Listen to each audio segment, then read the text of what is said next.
few visits per year.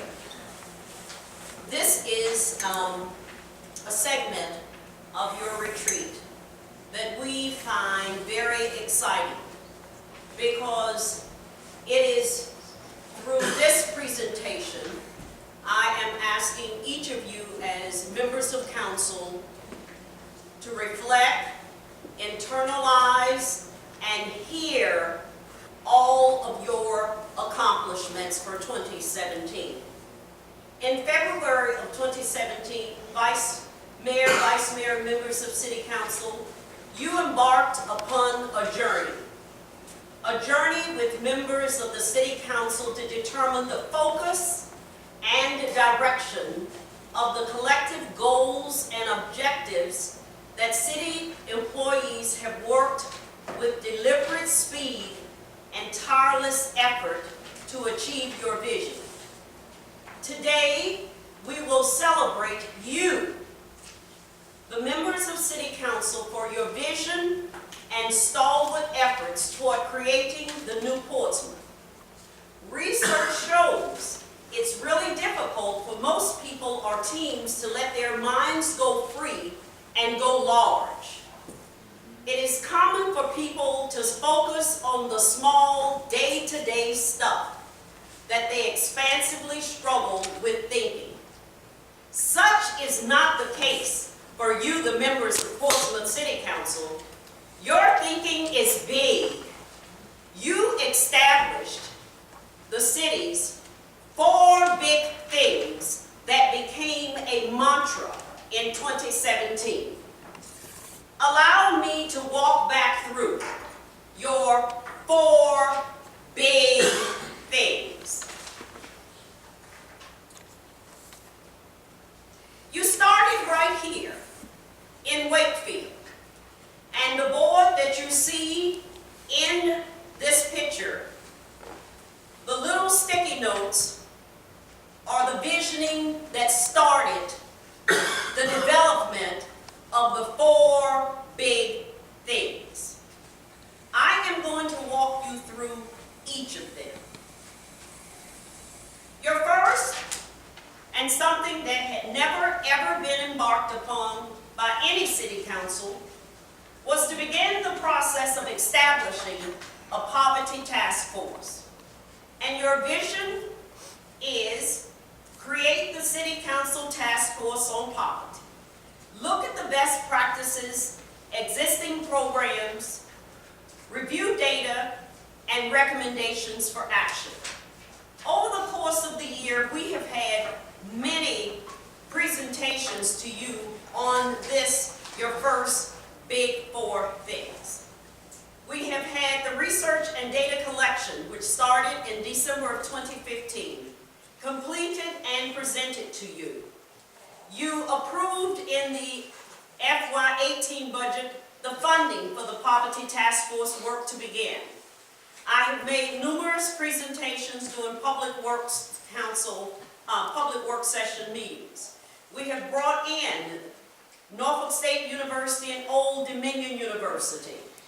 The Combined Crime Reversal and Task Force on Poverty reported out to you in May of 2017.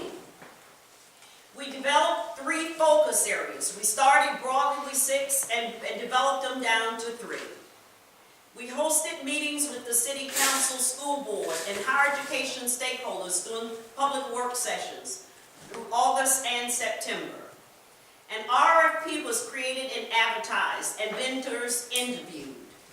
Thomas P. Miller and Associates is the consulting and company that is working and partnering with us through Old Dominion University and Norfolk State University to begin the embarking on actually the working of the task force, not only with those groups, but with our citizenry. On yesterday, they held their first conference call meeting with the team. And I said that was February 1st, and it was yesterday. And the work will continue to move forward. Your second big thing, you were very descriptive in what you wanted to do. And in a time where there's so much going on, you didn't hold back the word that you wanted us to blow up the building code. That was very, very clear. And what was your vision for that? You wanted to revise and repeal the form-based code. You wanted to clarify the wants of City Council. You wanted us to review the changes and follow appropriate processes for these changes. The accomplishments are thusly. The resolution adopted initiating the review and repeal of the zoning ordinance. You did that in February of 2017. Revamping of the zoning ordinance is expected to be completed in an 18-month period, of which we're well under our way. The current zoning ordinance was adopted in 3 sections: the D1 downtown and the D2 form-based code, zoning districts, and you wanted the planning staff to move forward with the rewrite of the city's zoning ordinance. They are far in advance on that work. And then you wanted to move and not wait, and we established the D2 transition patch. On May 2017, Council amended the D2 form-based code provisions, allowing the use permit applications for any activity that did not meet current standards. In addition, further accomplishments. Planning has moved forward in a very important facet of the zoning ordinance, which will be incorporated in the rewrite, to include the parking ordinance and the sign ordinance, both that have been presented to you during public work sessions in detail. The third big thing was education. And you made it very clear you wanted to be laser focused on education. You want Portsmouth Public Schools and city to work together toward full accreditation. You want to focus on improving attendance, increasing enrollment, addressing truancy and performance of our students in our school system. And you wanted us to work toward parental involvement.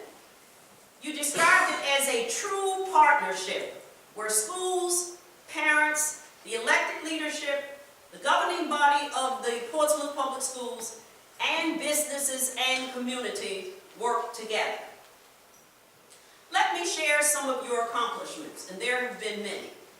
Let's first start by looking at the numbers. When we look at Portsmouth Public Schools and the full funding, not only for their general operation, but in the capital improvements, in this year's budget, which is the 18 budget, there's $59.4 million for Portsmouth Public Schools. $52.4 million for local share, $7 million for capital improvement program, and $2.5 million increase over the FY 2017. Let's talk about some of those projects that both our engineer, Mr. James Wright, and school representatives are working on currently. We're working on the roof replacements of several schools, which would include Woodrow Wilson schools. The replacement of buses, which is the $1 million that they received. The work on the Churchland HVAC system, which is $1 million, and that's Churchland High School. $895,000 for Brighton Elementary roof replacement. $863,000 for Mount Herman Preschool roof replacement. $77,000 for a new parking lot at Churchland Academy. $380,000 for Hargis Manor Elementary School roof and have HVAC improvements.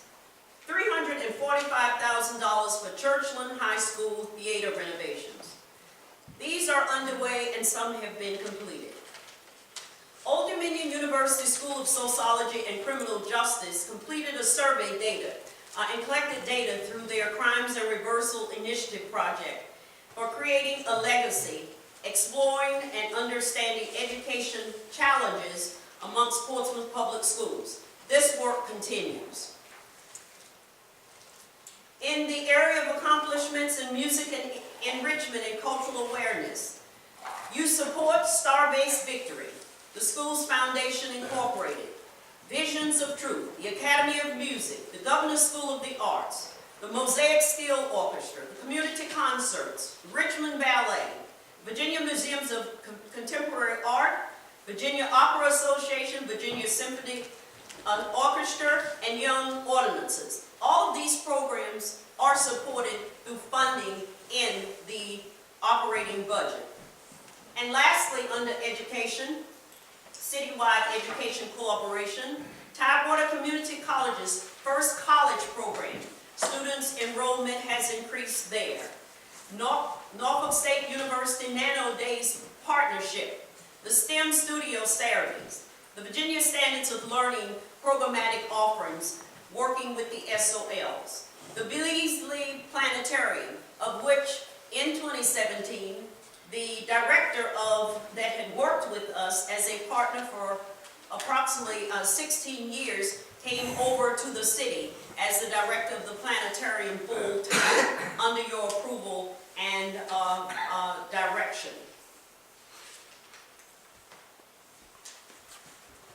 And your last big idea was working toward image. You wanted us to tell the Portsmouth story. You want to create a Portsmouth with events identity. You want it to be the catalyst to organize, coordinate activities, and maximize Portsmouth's assets.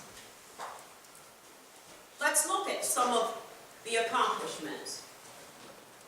There was $150,000 savings by the city's advertising agency this year. 210 Portsmouth e-daily messages starting in February of last year were distributed to the media, and email subscribers generated over 10 million impressions. 48 million impressions were generated by 2017 paid advertisement. 24 million impressions on social media, which included Facebook, Twitter, Nextdoor, and YouTube. 21,000 residents of Portsmouth and Hampton Roads attended the 2017 Sunset Thursday weekday concert series at Portside. Could I pause for just a moment, please? You all are stand back there.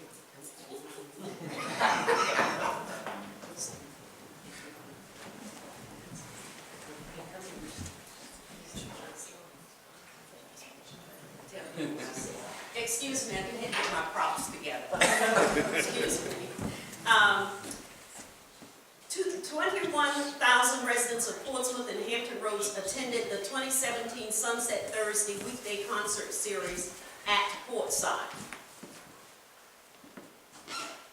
80,000 residents of Hampton Roads attended the 2017 Grand Illumination Parade, of which Portsmouth participates in an advertising campaign with our partners, Norfolk, and that created 21.1 million impressions. 88 million exposures created by 295 publishers on the Portsmouth crime reduction story of 2017. 1.5 million impressions generated by the 250th anniversary of the Norfolk Naval Shipyard campaign, of which we hosted at the Up Pavilion, better known as the Union Bank and Trust Pavilion, and I attribute that Up Pavilion to the mayor, and that is our name of our new pavilion, and that was well attended. And as you can see, our beautiful float that some of our elected leadership and citizens were part of the Grand Illumination Parade. And 43,000 Portsmouth households received the program guide for parks, recreation, leisure services, and museums. That's distributed 3 times per year. By the numbers, 159,000 revenue generated during the 2017 season at the Portsmouth Pavilion, which included 28 events and over 80,000 attendees to the venue. 731,000 estimated cost of the portside structure that will create a new gathering place on the city's waterfront and will include vending space for food and beverage sales. The completion date is expected in August of 2018. We're on target. We keep updating you in our outreaches that we provide for you members of council, and in a meeting yesterday with Mr. Wright, he said we're on target and schedule. I also have called to your attention, but I will mention the Elizabeth River Compact, which we are working with the City of Norfolk with equal partners, economic development, our tourism, our advertising, planning, Parks, Recreation, and Leisure Services, our police chief. All of us are working, partnering with their equals in Norfolk to form, which the city manager, Doug Smith, and I are hoping by April we will be able to come before both councils and present an Elizabeth River Compact, of which both councils will approve and hopefully sign, that will be a proposed cooperative agreement between the cities of Norfolk and Portsmouth to enhance the image and marketability of both cities as it relates to tourism, economic development events, and transportation initiatives throughout Hampton Roads and beyond. Thank you. I'm really glad. Thank you. I'm going to take a little while. At our meeting this week, on Monday, the Economic Development Director produced a document or a brochure or a folder, of which we're thinking it was in the late 1980s or 90s, that what we're talking about now, the City of Norfolk and Portsmouth did, and they had a complete folder with all of how they work together through economic development. And we want to return to those kinds of partnerships.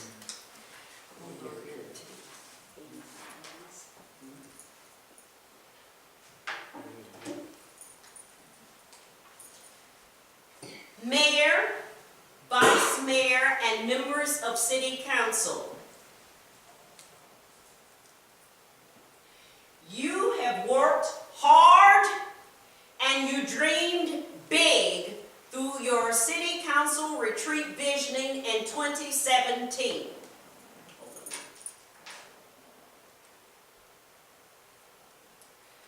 Congratulations!